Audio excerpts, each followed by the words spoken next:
नमस्कार। यो हो समाचारमा स्वागत छ। म प्रलिना अधिकारी। म मेनुका श्रेष्ठ। सुरुमा अहिलेसम्मका प्रमुख समाचार।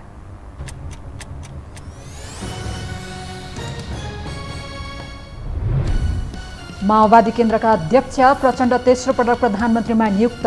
169 सांसदले जनाए समर्थन। भोलि मात्र शपथ खुवाउने शीतल निवासको तयारी। एमालेको नेतृत्वमा 7 दलीय नयाँ सत्ता गठबन्धन निर्माण। प्रचण्डलाई प्रधानमन्त्री बनाउन रविदेखि राजेन्द्र लिङ्गदेनसम्मको साथ। साना दल र स्वतन्त्र पनि देखिए पक्षमा। आफ्नै अहङ्कारले सत्ताविहीन कङ्ग्रेस। पार्टीभित्रबाटै नेतृत्वको चर्को आलोचना। सरकारमा सहभागी हुनेबारे पर्ख र हेरको रणनीतिमा एकीकृत समाजवादी। कुर्दिश समुदायका 3 नागरिकको ज्यान गएपछि फ्रान्सको प्यारिसमा हिंसा भड्कियो। प्रदर्शन रोक्ने क्रममा दर्जनौं अश्रुग्रास प्रहार, सयौं घाइते। र नेपाल T20 लिगमा जनकपुर रोयल्सको सुखद सुरुवात। पोखरा एभेन्जर्स 5 विकेटले पराजित। विराटनगर किङ्समाथि लुम्बिनी अल स्टार्सको रोमाञ्चक जित।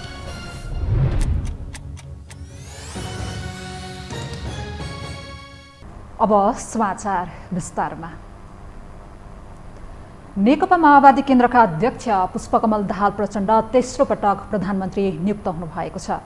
आज राष्ट्रपति कार्यालयले दिएको समयभित्र 7 दल र 3 स्वतन्त्रसहित 169 सांसदको हस्ताक्षर बुझाएसँगै प्रचण्ड प्रधानमन्त्रीमा नियुक्त हुनुभएको हो। निवेदनमा एमाले अध्यक्ष केपी शर्मा ओली, माओवादी केन्द्रका अध्यक्ष पुष्पकमल दाहाल प्रचण्ड, राष्ट्रिय स्वतन्त्र पार्टीका सभापति रवि लामिछाने, राप्रपाका अध्यक्ष राजेन्द्र लिङ्गदेन, जसपाका अध्यक्ष उपेन्द्र यादव, जनमत पार्टीका अध्यक्ष सीके राउत र नागरिक उन्मुक्ति पार्टीका अध्यक्ष रञ्जिता श्रेष्ठको हस्ताक्षर रहेको थियो। संसदमा एमालेको 78, माओवादीको 32, राष्ट्रिय स्वतन्त्र पार्टीको 20, राप्रपाको 14, जसपाको 12, जनमतको 6, नागरिक उन्मुक्ति पार्टीका 4 सांसद रहेका छन्। त्यस्तै प्रभु शाह, अमरेश कुमार सिंह र किरण कुमार शाह शीतल निवासमा पुगेर प्रचण्डलाई प्रधानमन्त्री बनाउन समर्थन जनाएका छन्।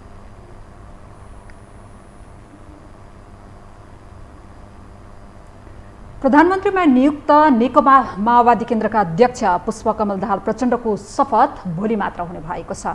आजै शपथको तयारी भए पनि समय अपुग भएकाले भोलि मात्रै शपथ गर्ने तयारी रहेको शीतल निवासले जनाएको छ। राष्ट्रपतिका प्रेस विज्ञ टीका ढकालका अनुसार समय अभावका कारण आज शपथ हुन नसकेको हो।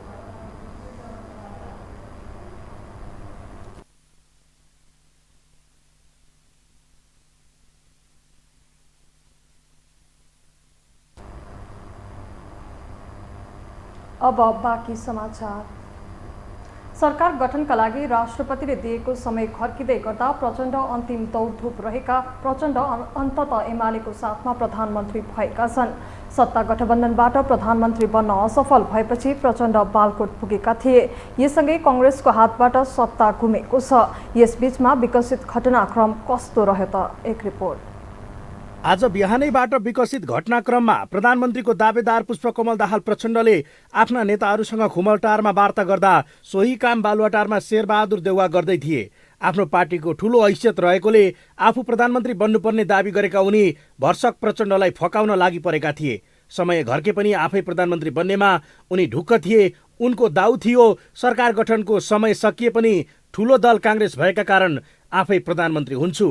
तर यो बुझेका प्रचण्ड आफ्ना नेताहरूसँग छलफलमा रहँदा हिजो बेलुकैबाट सत्ता गठबन्धनको औचित्य सकिएका खालका समाचारहरू बाहिरिरहेका थिए। फलत देउवाले विमलेन्द्र निधिलाई कुमलटार पठाए भने देउवा फकाउन माओवादीबाट जनार्दन शर्मा सक्रिय थिए। यही बीचमा माओवादीकै वर्षमान पुन र एमालेका सुभाष नेम्बाङ, विष्णु रिमाल, पृथ्वी शिव गुरुङ लगायतका नेताहरू पनि वाम गठबन्धन बनाउन सक्रिय थिए। जहाँ आफू प्रधानमन्त्री नभए आफ्नो र पार्टीकै औचित्य आगामी 5 वर्षमा अन्त्य हुने सोचमा प्रचण्ड थिए। त्यस्तै 2 वर्षपछि मध्यवधि हुने सम्भावना बढ्दा आफू देउवाको सत्ता यात्राको भर्याङ मात्र हुने बुझाइमा समेत रहेका प्रचण्डले आफ्नो दाबी स्थापित गराउन जोडबलले लागि परे। तर दुवैले पहिलो पटक आफै प्रधानमन्त्री हुनुपर्ने दाबी नछोडेपछि बालुवाटार बैठक निष्कर्षविहीन बन्यो। बैठकमा देउवा र दाहालबीच गरमागरम कुराकानी भएको थियो। देउवाको अडान यथावत रहेपछि वचन तोडेको भन्दै प्रचण्ड बालुवाटारबाट बाहिरिएका थिए। उनी बाहिरिएपछि सत्ता गठबन्धनको बैठक पनि सकिएको थियो। बैठकपछि काङ्ग्रेस नेता ज्ञानेन्द्र कार्कीले पार्टीभित्र आन्तरिक छलफल गर्नुपर्ने अवस्था भएकोले नेताहरूको बैठक रोकिएको बताएका थिए। उनले सहमति खोज्नका लागि पुनः बैठक बस्ने आशमा काङ्ग्रेसका नेताहरू थिए। अब के छ भन्दाखेरि केही छिनपछि फेरि बैठक चाहिँ सुचार हुन्छ र हामी एउटा निर्णयमा पुग्छौँ। गठबन्धनको तर्फबाट आजै प्रधानमन्त्रीको दाबी गर्नुहुन्छ? मैले अघि तपाईँहरूलाई भनिसकेँ, गठबन्धन मुलुकको आवश्यकता हो। यसलाई जनताले अनुमोदन पनि गरेका छन् र जनताको जुन अभिमत छ त्यो अभिमतलाई हामी कदर गर्दै अगाडि बढ्छौँ। तर प्रचण्ड फर्किएर आफ्नै निवास खुमलटार पुगे। यसको केही बेरमै नेता नारायण काजी श्रेष्ठ र महासचिव देव गुरुङ लिएर बालकोट पुगेका उनी अन्तिम चाल चाल्ने मुडमा थिए। सत्ता गठबन्धन भाडिएसँगै नयाँ सरकार बनाउन अङ्कगणित पुर्याउन एमाले अध्यक्ष केपी ओली निवास बालकोटमा भने भिडभाड बढ्यो। एमाले, माओवादी, राष्ट्रिय स्वतन्त्र पार्टी, राप्रपा र जसपा छलफलमा जुटे।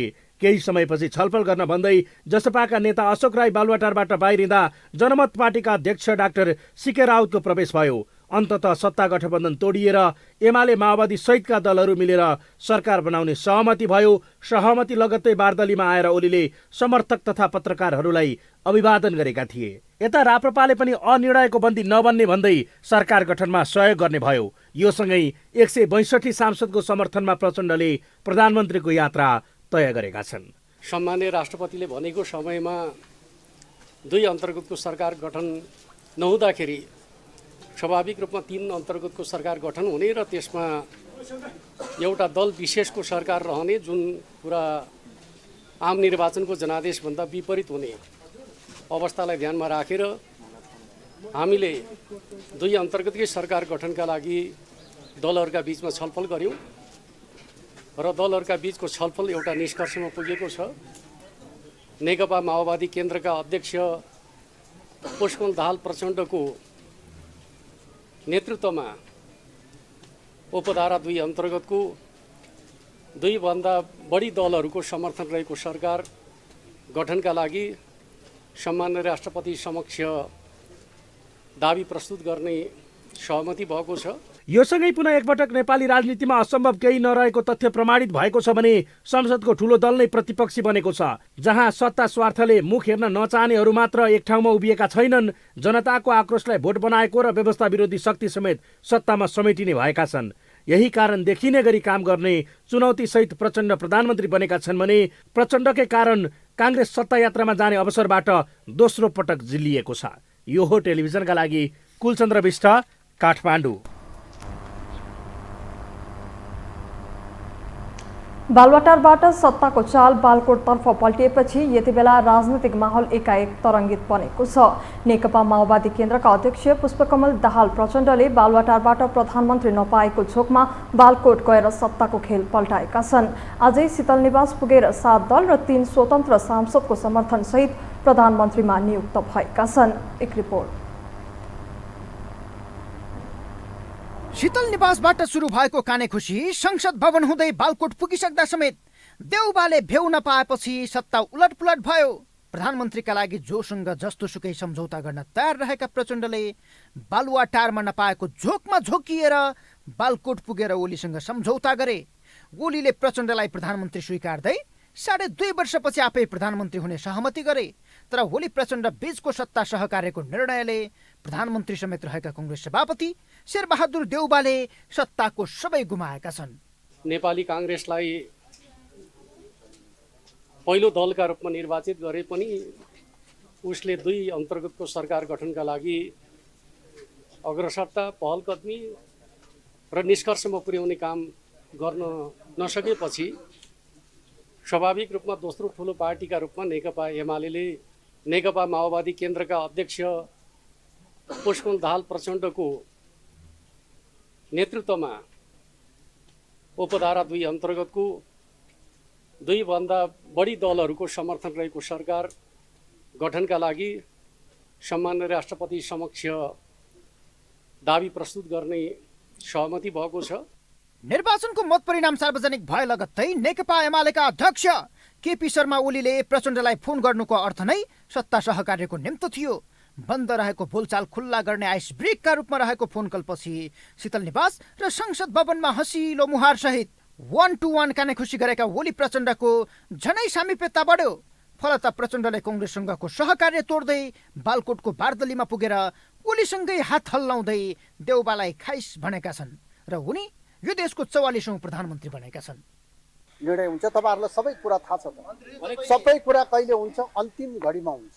अब बन्ने नयाँ सरकारमा प्रचण्डलाई माओवादी सहित 7 दलको समर्थन छ। राष्ट्रपतिले दिएको समय सीमाभित्र दाबी पेश गरेका प्रचण्डलाई एमाले, राष्ट्रिय स्वतन्त्र पार्टी, राप्रपा, जसपा, जनमत पार्टी र नागरिक उन्मुक्ति पार्टीले समर्थन दिएको छ र स्वतन्त्र रूपमा चुनाव जितेका प्रभु शाह, किरण कुमार शाह र अमरेश कुमार सिंहले पनि साथ दिएका छन्। प्रचण्ड नेतृत्वको सरकारमा एमालेका 78 सहित माओवादीका 32, राष्ट्रिय स्वतन्त्र पार्टीका 20, राप्रपाका 14, जसपाका 12, जनमत पार्टीका 6 र नागरिक उन्मुक्ति पार्टीका 4 गरी 166 र 3 स्वतन्त्र गर्दा 169 जनाको समर्थन रहनेछ। ओली र देउबालाई पटक पटक प्रधानमन्त्री बनाएर थाकिसकेका प्रचण्ड यसपटक कुनै पनि हालतमा छोड्ने पक्षमा थिएनन्, किनकि उनलाई प्रधानमन्त्रीमा ह्याट्रिक गर्नु थियो। तर देउबा राष्ट्रपति र प्रधानमन्त्री दुवै छोड्न तयार नभएपछि प्रचण्डले गठबन्धन तोड्दै नयाँ समीकरणमा पाइला चालेका हुन्। फलत कङ्ग्रेस पहिलो दल भएर पनि प्रतिपक्षमा बस्ने भएको छ भने नेकपा एकीकृत समाजवादीले प्रचण्डको सरकारमा नजाने निर्णय गरेको छ। अब कङ्ग्रेसको साथमा समाजवादी रहने देखिएपछि सत्ताको लोभले माधवका धेरै सांसद विद्रोहमा जाने सम्भावना बढेको छ। स्वतन्त्र पार्टीका सभापति रवि लामिछाने र राप्रपाका अध्यक्ष राजेन्द्र लिङ्गदेन पनि सरकारमा जाँदैछन्। रवि सरकारमा आफ्नै नेतृत्वमा जान खोजिरहेका छन् भने राप्रपा आन्तरिक छलफलमा जुटेको छ। यसको पूर्वाधार पहिलेदेखि तयार भइरहेको थियो भन्ने पनि हुन्छ, किनभने उहाँहरूले यसलाई गोप्य राखेर प्रचण्ड र केपी ओलीका बिचमा निरन्तर संवाद चलिरहेको पनि हुनसक्छ र चुनावभन्दा अगाडिदेखि पनि हुनसक्छ। यो कुरा के छ भन्दाखेरि यस्तो खालको परिणाम आयो भने के गर्ने, कुन ढङ्गले भनेर फेरि केवल प्रचण्ड र केपी ओली मात्र यहाँ एक्टर हुँदैन, अरू पनि एक्टरहरू हुन्छ, अरू पनि पात्रहरू यसमा संलग्न भएका थिए होला, जसले यो परिणाम ल्याउन मद्दत गरे। माओवादीलाई प्रधानमन्त्री दिएर राष्ट्रपति र सभामुख देउबाले आफूसँग राख्न सक्थे, तर सत्ताका लागि पार्टी फोडेका र राजासँग टाउको जोडेका देउबा जब आफैले केही नपाउने भइसकेपछि पार्टीभित्र अरूलाई पनि दिन चाहेनन्। त्यसो त कङ्ग्रेसभित्रको एउटा पङ्क्तिले पनि प्रचण्ड नै प्रधानमन्त्री होस् भन्ने चाहन्थ्यो। आफूले राष्ट्रपति र सभामुख लिएर सहमति गर्नुपर्ने उसको तर्क थियो, तर देउबा भने 6औं पटक आफू प्रधानमन्त्री नबनी नछोड्ने दाउमा थिए। त्यही सिट जित्दा पनि प्रधानमन्त्री बनेका देउबा पार्टी नै पहिलो बनेपछि प्रधानमन्त्री बन्छु भन्नेमा ढुक्क थिए। तर यसअघि ठुलो दल भए पनि एमालेलाई जसरी प्रतिपक्षमा बस्नु परेको थियो, यसपटक देउबालाई त्यस्तै आइपरेको छ। जसरी पनि गठबन्धन फुटाउन लागि परेका ओली अन्ततः सफल भएका छन्। यद्यपि संसदको अस्थिर अङ्कगणितले प्रचण्डलाई अस्थिर मात्रै तुल्याउने छैन कि कङ्ग्रेस बिना 2/3 नपुग्ने भएका कारण फेरि पनि सङ्कट निम्तिने खतरा बढेको छ। यो हो टेलिभिजनका लागि क्यामेरामा डिबी मगरका साथमा सन्तोष भिके थापा, काठमाडौँ। हामीसँग समाचार बाँकी नै छन्, अहिलेलाई विश्राम।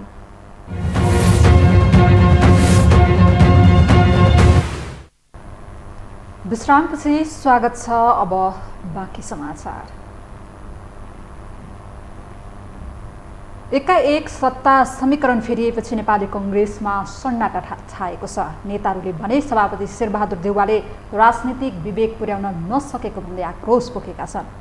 कङ्ग्रेसका वरिष्ठ नेता रामचन्द्र पौडेलले माओवादी केन्द्रका अध्यक्ष पुष्पकमल दाहाल प्रचण्डलाई धोका दिँदा गठबन्धन भत्किएको भन्दै सभापति देउवाको आलोचना गर्नुभएको छ।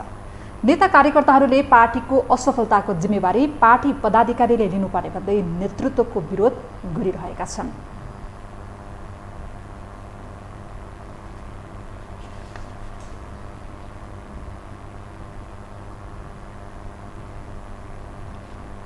झण्डै 2/3 सरकारको नेतृत्व गरेको नेकपा विभाजन भएपछि प्रतिनिधि सभाको अघिल्लो कार्यकालमा प्रधानमन्त्री अपेक्षा नै नगरेका कङ्ग्रेस सभापति शेरबहादुर देउवा प्रधानमन्त्री बने। 2078 असार 29 गते 5औं पटक प्रधानमन्त्री बनेका देउवाको कार्यकाल कस्तो रह्यो त? एक रिपोर्ट। नेपाली कंग्रेसका सभापति शेरबहादुर देउवाले 5औं पटक प्रधानमन्त्रीको रूपमा 17 महिना बिताए। केपी शर्मा ओली नेतृत्वको अघिल्लो सरकारमाथि जे जस्ता आरोप लागेको थियो, देउवा नेतृत्वका सरकार पनि आरोपबाट मुक्त हुन सकेन। संसद विघटनलाई बिर्सिने हो भने शासकीय थिति भत्काउने र मनमौजी शासन चलाउने मामिलामा ओलीभन्दा देउवा कम देखिएनन्। 1.5 वर्षका लागि गठन भएको सरकारले सानोतिनो भए पनि सुधारका कार्यक्रम ल्याउनु पर्थ्यो, तर मन्त्री फेर्ने र सरकार टिकाउने खेलमै समय बित्यो। प्रधानमन्त्री भएको 1 महिनाभित्र देउवालाई संसदबाट विश्वासको मत लिने चुनौती थियो। देउवाले अध्यादेशबाट राजनैतिक दल सम्बन्धी ऐन संशोधन गरिदिए र एमाले फुटाएर नेकपा एकीकृत समाजवादी गठन गर्ने तयारीमा रहेको माधव नेपाल छलनाथ खनालको पद अप्ठ्यारो नहुने बन्दोबस्त गरिदिए। देउवाको यो कार्यशैली नयाँ सरकार गठनको तयारीमा समेत जारी छ। नयाँ संसद निर्वाचित भइसकेको अवस्थामा देउवा सरकारले जेल सजाय भोगिरहेका रेशम चौधरी लगायतलाई छुटाउन अध्यादेश ल्याउने निर्णय गर्यो। उक्त अध्यादेशको चौतर्फी विरोध भएपछि राष्ट्रपति कार्यालयमा थन्किएको छ। सत्ता जोगाउने मामिलामा संकोच नमानी पद्धति र प्रणालीमाथि प्रहार गर्ने देउवाको विशेषता नै हो। 2051 सालदेखि अहिलेसम्मका सरकार गठन र संसदीय अङ्कगणितमा उनले देखिएको रवैया 5औं पटक प्रधानमन्त्री हुँदा समेत कायम रह्यो। देउवाले प्रधान न्यायाधीश चोलेन्द्र शमशेर जवरालाई सरकारमा एउटा मन्त्री कोठा नै छुटाइदिए। जवराका जेठान गजेन्द्र हमाल आपूर्ति मन्त्री बने पनि पदमा टिक्न नसकी केही दिनमै राजीनामा दिएका थिए। नेपालको राजनैतिक इतिहासमा प्रधान न्यायाधीशलाई मन्त्री पदमा कोटा बाँड्ने प्रधानमन्त्रीमा आफ्नो नाम अंकित होला भन्ने मामिलामा देउवा हिचकिचाएनन्। यो रणनीतिक रूपमा यो चाल खराब थियो, ठिक थियो म भन्दिनँ। मेरो लागि कम्प्लिटली खराब थियो। सत्तामा जाने नाममा नेपालको लोकतन्त्र र नेपाली काङ्ग्रेसलाई खुम्च्याउने जुन काम भएको छ र कम्युनिस्ट विस्तार गर्ने जुन काम भएको छ, त्यसले मलाई के लाग्छ भने भविष्यको पुस्तालाई खुम्चिएको नेपाली काङ्ग्रेस चाहिँ शेरबहादुरको नेतृत्वले प्रदान गर्दैछ। बजेट निर्माणदेखि अरू प्रक्रियामा सरकारले गरेका काम उपलब्धिमूलक हुन सकेनन्। निश्चित कम्पनी र व्यक्तिलाई लाभ हुने गरी आयकर, विद्युत महसुल छुटदेखि निर्यातमा अनुदान तोकिने शैली देउवा सरकारको पालामा पनि यथावत रह्यो। कतिसम्म भने बजेट निर्माणमै करका दर हेरफेरमा अर्थ मन्त्रालय बाहिरका व्यक्ति र बिचौलिया संलग्न भएको आरोप लाग्यो। देउवा सरकार गठनको जग नै गलत रहेको विपक्षको आरोप रहेको छ। 74 को चुनाव पछि 3 वर्ष नेकपा एमालेको नेतृत्वमा केपी शर्मा ओलीको नेतृत्वमा सरकार अगाडि बढ्यो। जब त्यो सरकार ढालेर जो गठबन्धनको सरकार बनाउने जाने कोसिस गरियो र निर्माण भयो, त्यो गठबन्धनको सरकार भएपछि गत 2 वर्षदेखि यता तपाईले राष्ट्रिय स्वाधीनता एकदम खतरामा परिरहेको छ। तपाईँ एमसीसी हेर्नुहोस् या एसपीपी भन्नुहोस् या नागरिकता विधेयक जस्ता यस्ता जाने राष्ट्रघाती विधेयकहरू अगाडि बढिरहेका छन्। अर्को कुरा के छ भन्नुहुन्छ भने त्यो देशको अर्थतन्त्र तपाईँ हेर्नुभयो देशको अर्थतन्त्र ध्वस्त भएर गइरहेको छ। यस्तो किसिम स्थिति यो 2 वर्षदेखि गठबन्धनको सरकारले राष्ट्रको जाने बजेट कहाँ गयो, बैंक रित्तेका छन्, कहाँ गयो त्यो बजेट। देउवा सरकारको बजेट निर्माणका क्रममा एक चार्टर्ड अकाउन्टेन्ट र पूर्व नासु संलग्न भएको विवरण सार्वजनिक भयो। आफूमाथि संगीन आरोप लागेपछि अर्थमन्त्री शर्माले राजीनामा दिए। संसदीय छानबिन समितिले जाँचबुझ र छानबिनका आधारभूत प्रक्रिया पूरा नगरी प्रतिवेदन तयार गरेको थियो। विवादमा परेका मन्त्री राजीनामाबाट बाहिरिएर फेरि अर्थ मन्त्रालय सम्हालेको इतिहास देखा पर्यो। देउवा सरकारले जोडबलमा नेपाल प्रहरीको हतियार खरिद गर्न अर्थ मन्त्रालयले 84 करोड रुपैयाँ रकमान्तर गरेर बजेट व्यवस्था नै गरिदियो। देउवा सरकार बनेपछि सम्पत्ति शुद्धिकरण अनुसन्धान विभागमा 3 जना महानिर्देशक फेरिए। राजस्व अनुसन्धान विभाग र आन्तरिक राजस्व विभागका महानिर्देशक 1 वर्ष पनि टिकेनन्। अर्थमन्त्री जनार्दन शर्माले शंकास्पद व्यवसायी पृथ्वी बहादुर शाहको रकम फुकुवाका लागि राष्ट्र बैंकमा निरन्तर दबाव दिए। तर सत्तापक्ष भने गठबन्धन सरकार भएकाले अपेक्षा अनुरूप काम नभए पनि सन्तोषजनक भएको दावी गर्छ। पार्टीगत कुरा चाहिँ मेरो पार्टीले कति लाभ यसले हुन्छ कि हुँदैन, या चाहिँ मलाई चाहिँ कति लाभ हुन्छ कि हुँदैन भन्ने कुरालाई टोटल छोडेर समग्र रूपमा जनता जनता जनता देश देश देश योभन्दा अर्को जिम्मेवारी हाम्रो छैन। जनता र देश नै हाम्रो समग्र क्रियाशीलताको शासन सत्ता सञ्चालनको मूल मकसद त्योभन्दा अर्को छैन। जवाफदेही हुनुपर्ने निकायलाई बलियो भन्दा पनि कमजोर बनाउन सरकार क्रियाशील रह्यो। सार्वजनिक लेखा समितिमा प्रमुख प्रतिपक्षी दलको नेतृत्व हुनुपर्ने संसदीय अभ्यासलाई सरकारले पालना गर्न जरुरी ठानेन। समितिका सभापति एवं देउवाका विश्वासपात्र भरत कुमार शाहले सरकार विरुद्धका एउटा पनि उजुरी छानबिन गरेनन्। नयाँ सरकार गठन भएपछिको अवधिमा समिति निष्क्रिय जस्तै छ। तत्कालीन पर्यटन मन्त्री प्रेम कुमार आलेले पद्धति र प्रक्रियाको ख्याल नगरी कतिपय ठाउँमा डोजर चलाउन र ठेक्का सम्झौता तोड्न ठाडो आदेश दिए। नागरिकलाई अश्लील गाली गलौज गरेको भिडियो सार्वजनिक हुँदा समेत सरकारले आफ्नो मन्त्रीलाई जवाफदेही बनाउन सकेन, मन मौजी छाडिदियो। 2051 देखि 2056 को संसदीय कालखण्डमा जम्बो मन्त्रीमण्डल बनाएर अनेक विकृतिमा रमाएका देउवाका लागि मन्त्री थप्न भने संविधानले नै यसपटक रोकेको थियो। यो टेलिभिजनका लागि पासाङ शेर्पाको रिपोर्ट। अब बाँकी समाचार। नवनिर्वाचित सांसदहरूको शपथ ग्रहणसँगै दोस्रो पटक संघीय संसदको कार्यकाल सुरु भएको छ। संसद कुनै पनि दलको एकल बहुमत विहीन छ। संसदमा नयाँ पार्टी र नयाँ अनुहारको बाहुल्यता वात्तै बढेको छ। फलत शङ्कासँगै आशा पनि जगाएको छ। एक रिपोर्ट। राज्यका प्रमुख 3 अङ्गमध्ये व्यवस्थापिका संसदको काम कानून विधि निर्माण हो। कानून निर्माण बनेका कानून कार्यान्वयनको अध्ययन र सरकारको काम कारबाहीको निगरानी राख्ने मुख्य दायित्व संसद सदस्यहरूको हो। तर विधि निर्माण गर्ने थलो संसद पटक पटक नेतृत्वले सत्ता र शक्तिको मातमा बन्धक बनाउँदै आएको विगतको नजिर छ। सरकारको स्वेच्छाचारी प्रवृत्तिलाई बढावा दिँदा सदनले आफ्नो मर्यादा जोगाउन सकेको छैन। राजनैतिक दलको दाउपेचको क्षेत्र र नेतृत्वको स्वार्थले निरन्तर सदनको गरिमा निमोठिएको प्रशस्त उदाहरण छन्। बहुमत प्राप्त केपी शर्मा ओली नेतृत्वले एकै कार्यकालमा 2 पटक सदन विघटन गरे। बल्ल बल्ल राजनीतिक ट्र्याकमा आएको संसदीय राजनीतिको नयाँ कार्यकाल सुरु हुँदै गर्दा नवनिर्वाचित सांसदहरू केही अलमलमा पनि देखिएका छन्। कतै यो पटक पनि बहुमतको खेलमा लाग्दा संसदको गरिमा त्यसै गरी तुहिने हो कि भन्ने चिन्ता नयाँ सांसदहरूलाई पैदा भएको छ। सदनमा आवाज उठाउने हो, त्यति गरेर त्यो आवाज उठ्दैन भने सडक आन्दोलन गर्ने हो र यो एउटा दम देखाउने हो युवाको। यस्तो किसिमको नीति बनाउन सहयोग गर्छौँ सबैलाई, जुन नीतिले देशको निर्माण होस्, देशको विकासका काममा कहीँ कतै पनि अवरोध नहोस्। जस्तै आज म एउटा कुरा अचम्म लाग्छ, ठेक्का दिने परम्परा हुँदछ, सार्वजनिक खरिद दिने, सबभन्दा कम जनले दियो त्यसलाई ठेक्का दिने रे। एउटा बाटो बनाउन 2 करोड रुपियाँ लाग्छ, ठेक्कादारले हाल्छ 50 लाख। बहुमत विहीन संसद साना ठुला 12 राजनीतिक दलका अपरिचित र अनुभवी सांसदहरूको उपस्थित सदनमा देखिएको छ। हालको सबैभन्दा सानो उमेरका सांसद 25 वर्षीय निशा डाँगीदेखि सबैभन्दा ज्येष्ठ सदस्य 81 वर्षका पशुपति शमशेर जबरा सांसद छन्। सामाजिक मुद्दामा ओकालत गरेर सधैँ चर्चामा रहेकै भरमा कर्णालीबाट सांसद जितेका ज्ञानेन्द्र शाही, पत्रकारिताबाट उदाएका रवि लामेछाने सहित सदनमा नयाँ पार्टी र नयाँ अनुहारको बाहुल्यता बढेको छ।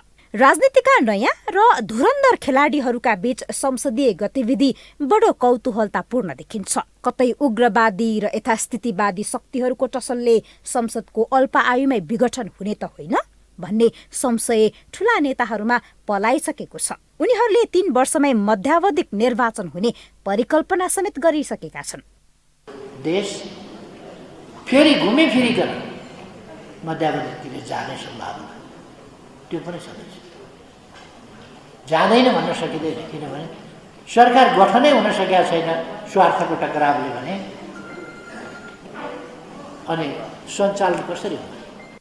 सदनमा व्यवस्था विरोधी राप्रपाको आवाज सदनले सुन्नुपर्नेछ।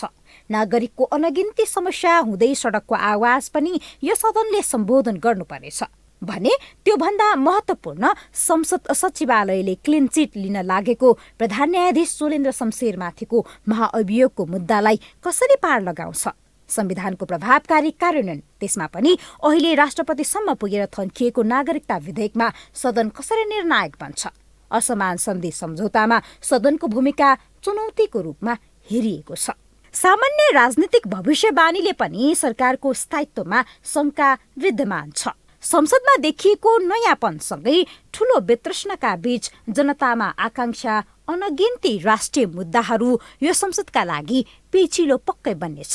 नयाँ आशासहित सदनमा उत्रिएका सदन र सांसदले जनताको अपेक्षा कसरी पार लगाउला चिन्ता र चासो बढेको छ।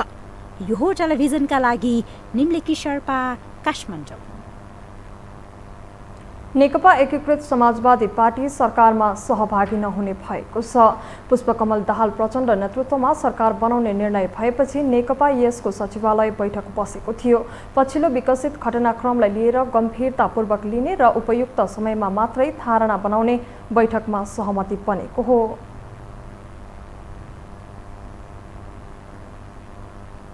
क्रिस्चियन धर्मका संस्थापक येशू ख्रिस्ट जन्मेको दिनको सम्झनामा आज यस समुदायले क्रिसमस डे मनाएको छ। संख्यात्मक हिसाबले नेपालमा क्रिस्चियन धर्मावलम्बीहरू कम रहे पनि पछिल्लो समय भने यो संख्यामा वृद्धि हुँदै गएको छ। एक रिपोर्ट।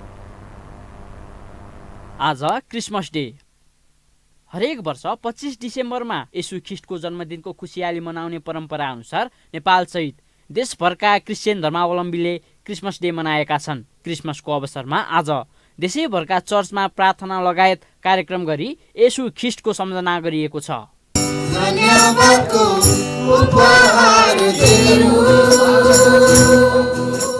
देशअनुसार फरक फरक शैलीले क्रिसमस मनाउने गरिए पनि येशूको शिक्षा एवं उपदेशको मनन गर्नुका साथै प्रेम प्रकट गर्दै शुभकामना तथा उपहार आदान प्रदान गर्नु यस दिनको विशेषता हो। क्रिसमसलाई मुक्ति, प्रेम र शान्तिको रूपमा चरितार्थ गरे पनि यसको मुख्य कारण हुने 10 वटा रहेको पास्टरहरू बताउँछन्। एकता, प्रेम र सद्भाव कायम गर्न मनाइने यस्ता पर्वले समाजमा मित्रभाव ल्याउन मद्दत गरेको छ।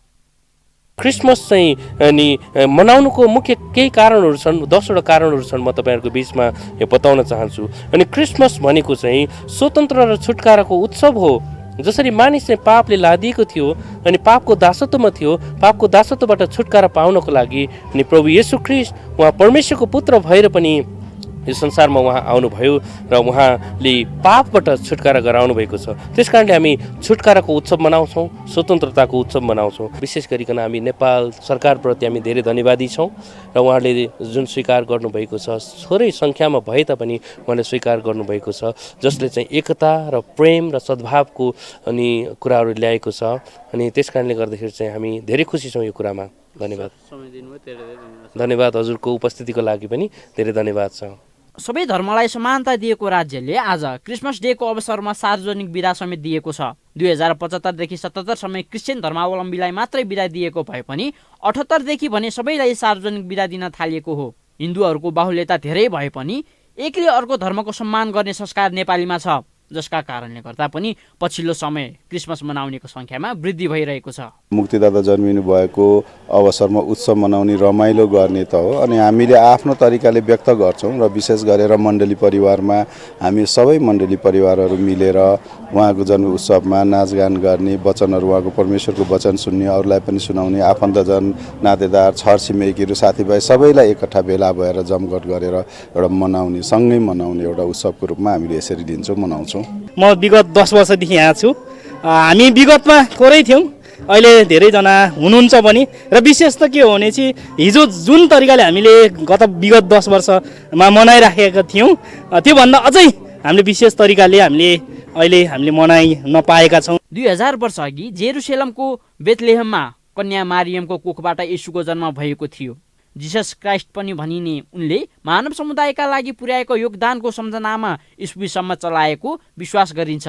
नेपालमा 400 वर्ष अघिदेखिबाट मात्र क्रिसमस मनाउन थालिएको हो। 400 शताब्दी पार गरिसक्दासम्म हाल देशैभर 7 लाख क्रिस्चियनहरूले क्रिसमस डे मनाउने गरेका छन्। यद्यपि सङ्ख्यात्मक हिसाबमा कम रहे पनि क्रिसमसलाई अधिकांश नेपालीहरूले आत्मसात गरेको छ। क्रिसमसकै महत्त्व नै नबुझ्नेहरू पनि लहैलहीमै मनाउने जमात पनि बढी छ। अन्य धर्मकाले क्रिसमस मनाइरहँदा अमेरिकी दूतावासमा पनि दशैंको टिका र जमरा लगाउने गरेका छन्। यसरी एकले अर्काको चाडपर्वलाई सम्मान गरिरहँदा संस्कृति विश्वलाई जोड्ने माध्यम बनेको छ। यो टेलिभिजनका लागि क्यामेरामा देवी मगरका साथ निरज कोइराला, काठमाडौँ।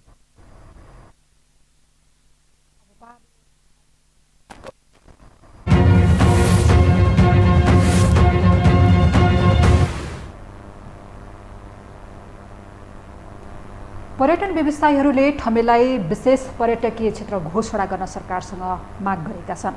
पर्यटन व्यवसायीहरूले नेपाल आउने 80% पर्यटक ठमेलमा पुग्ने गरेको भन्दै सरकारले ठमेललाई विशेष पर्यटकीय क्षेत्र घोषणा गर्न माग गरेका हुन्। उनीहरूले नेपालभर पर्यटकको लागि आवश्यक सेवा सुविधा ठमेलमा नै रहेको भन्दै नेपालको विशेष पर्यटकीय क्षेत्र घोषणा गर्न आवश्यक रहेको बताए। ठमेल पर्यटन परिषदका अध्यक्ष भविश्वर शर्माले नेपालको पहिलो पर्यटकीय नगरी ठमेल भएकाले सरकारले ठमेललाई विशेष पर्यटकीय क्षेत्र घोषणा गर्नुपर्ने बताउनुभयो। हामीले के भनेका छौँ भन्दा सरकारसँग ठमेललाई विशेष पर्यटकीय क्षेत्र घोषणा गर्नु पर्यो। किन विशेष पर्यटकीय क्षेत्र घोषणा गर्नु पर्यो भन्दा नेपालको पहिलो पर्यटकीय नगरी ठमेल हो र नेपालमा आउने 80% टुरिस्ट ठमेलमा आउँछन्। त्यो नेपाल टुरिज्म बोर्डको डाटाले पनि भन्छ र ठमेलमा भएका 99% व्यवसायीहरू पर्यटन व्यवसायीहरू हुन् र नेपाल अधिराज्यभरि घुम्ने इन्फर्मेसन नेपालमा छ र नेपाल अधिराज्यभरि भएको सेवा सुविधाहरू ठमेलमा छ। त्यो कारणले गर्दाखेरि ठमेललाई विशेष पर्यटकीय क्षेत्र घोषणा गरिदिनु पर्यो र अन्तर्राष्ट्रिय स्तरको पर्यटकीय नगरी ठमेललाई बनाउनु पर्यो। त्यस्तै trekking agencies association of Nepal टाइमका अध्यक्ष निलहरी वास्तोलाले कोरोना महामारीभन्दा पछिल्लो समय नेपालमा पर्यटन आगमनमा वृद्धि भएको बताउनुभयो।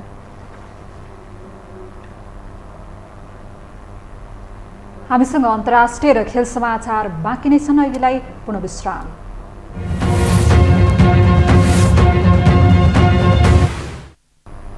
विश्रामपछि स्वागत छ। अब पालो अन्तर्राष्ट्रिय समाचारको।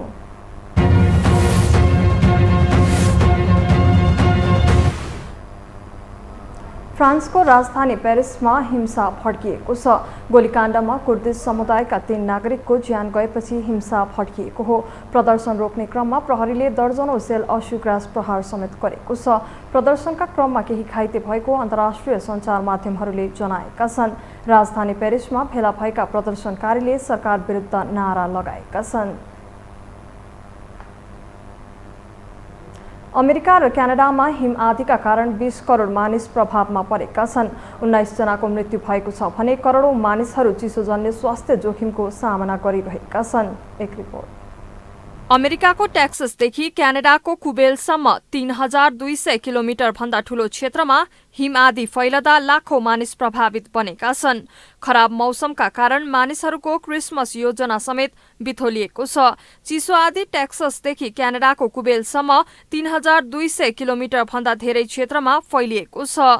वायुमण्डलीय चाप घटेपछि अमेरिका क्यानाडा सीमा क्षेत्रमा रहेका ठूला तालहरू भएको क्षेत्रमा बरफ सहितको तुफानको अवस्था देखा परेसँगै अमेरिकाका 12 वटा राज्यमा हिमपातबाट सिर्जित समस्याहरूसँग जुझ्न संकटकालीन कदमहरू चालिएको छ। अमेरिकाको बफेलोमा 3, ओहायोमा 5, मिसौरीमा 1 चालक सहित 4, फर्मोन्टमा 1 सहित अमेरिकाभर 19 जनाको मृत्यु भएको छ। साउथ डकोटा राज्यमा हिमपात भएको छ। यस क्षेत्रमा अमेरिकी आदिवासीहरूले इन्धन सकिएका कारण चिसोबाट बच्न लुगा बालेर समेत ताप्नुपर्ने अवस्था सिर्जना भएको छ।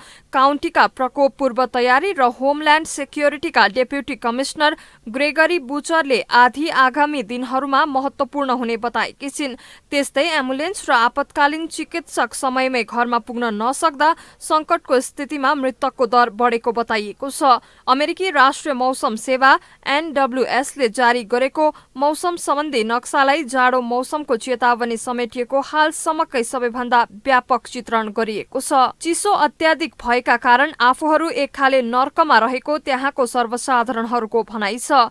अमेरिकामा कम्तीमा 15 लाख मानिसहरू विद्युत तथा ऊर्जाको अभावमा बाँच्न बाध्य भएका छन्। मोन्टाना राज्यमा अहिलेसम्मकै कीर्तिमानी -45 डिग्री सेल्सियस तापक्रम मापन गरिएको छ भने वायुमण्डलीय चाप घटेपछि अमेरिका र क्यानाडाको सीमा क्षेत्रका ठूला तालहरू भएको क्षेत्रमा बरफ सहित तुफान देखा परेको छ। त्यस्तै मिशिगन राज्यको हेल शहर पूर्ण रूपमा जमेको अधिकारीहरू बताउँछन्। त्यस्तै करिब 15 लाख घर र व्यापारिक भवनहरूमा बिजुली आपूर्ति प्रभावित भएको छ।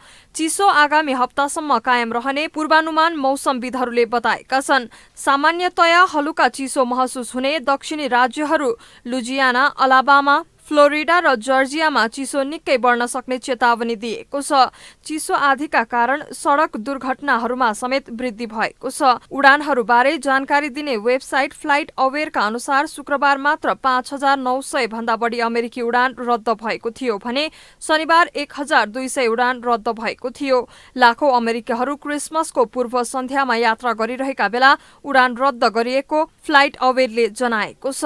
त्यस्तै करिब 500 मोटरसाइकल चालकहरूको एरी काउन्टीमा सवारी साधनहरू फसेको थियो। अमेरिकी राष्ट्रिय मौसम सेवा NWS ले मौसम सम्बन्धी पूर्वानुमान अनुसार यो वर्ष अमेरिकामा लामो समयसम्म अत्याधिक चिसो रहने बताएको छ। यो टेलिभिजनका लागि प्रलिना अधिकारी, काठमाडौँ। अब पालो खेल समाचारको।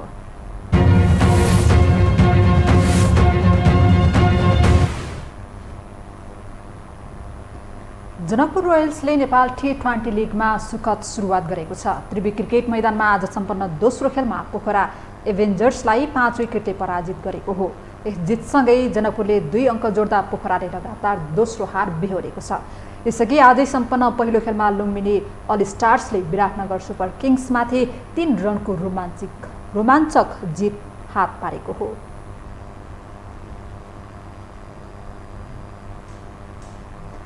खेल समाचारसँगै हामी यो समाचारको अन्त्यमा आइपुगेका छौँ। बिदा हुनु अघि प्रमुख समाचार पुनः एकपटक।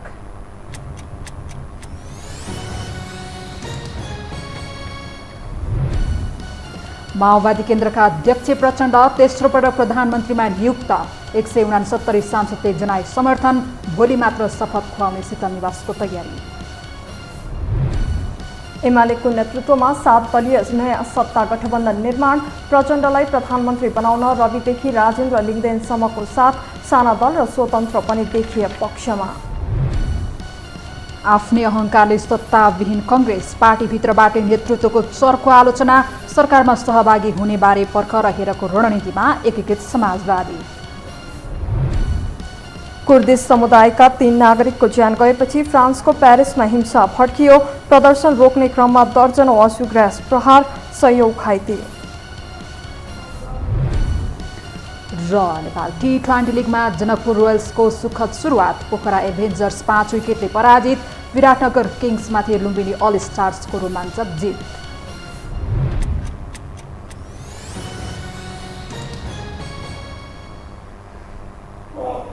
हवस् त, यो समाचार सकियो। समाचार बुलेटिनका साथै यो टेलिभिजनका सम्पूर्ण कार्यक्रम yohoTelevision.com, yohoखबर.com, युट्युब र फेसबुकमा पनि पढ्न र हेर्न सक्नुहुनेछ।